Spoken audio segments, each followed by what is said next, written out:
Night number 5 of protests over George Floyd's death on the steps of the Idaho State Capitol tonight. This protest comes about after Floyd's memorial service earlier today in Minneapolis. We're going to bring you a live report from the Capitol in a moment, but first we head to the border town of Ontario, where hundreds turned out tonight for a Black Lives Matter protest.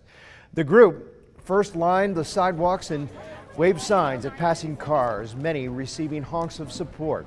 They marched to City Hall, where they took a knees and paused for a moment of silence for Floyd. We asked a few of them why they were there on this night.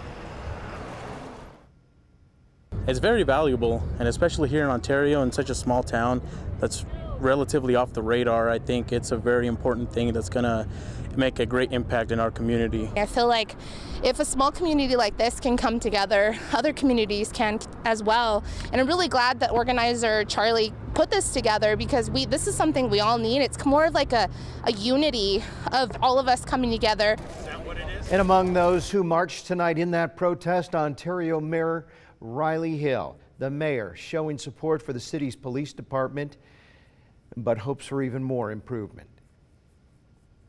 Everybody has their biases and prejudices, and so I hope to see the community brought together and try to push those things aside and make a united community. Our Misty Inglet was there in Ontario for that protest. She's now made her way back to Boise for a fourth straight night as protesters gather at the Capitol. Misty, what's the scene like there right now? Yeah, so Mark, you can see there are a few dozen protesters here behind me, most of them at the base of the Capitol steps. I'm going to take off to the side here and let you take a closer look at what we've got going on. This is definitely a much smaller gathering than what we've been seeing down here all week.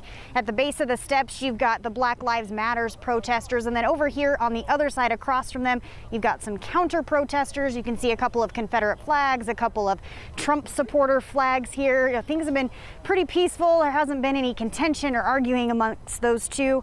We've been down here since about 8:30 tonight, and the group has gradually gotten bigger.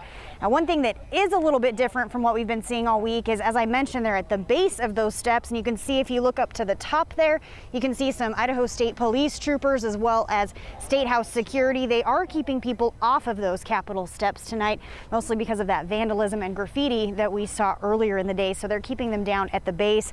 Earlier, they were walking around the Capitol chanting Black Lives Matter, very similar to what we have seen earlier in the week. And again, everything here really peaceful so far. I did speak with a couple of Idaho State Police troopers right before this, and they said that things have been pretty quiet from their perspective as well. So things looking pretty good, smaller crowd, but still some support here in Boise tonight. Mark. All right, Misty, we'll check back with you in a few moments.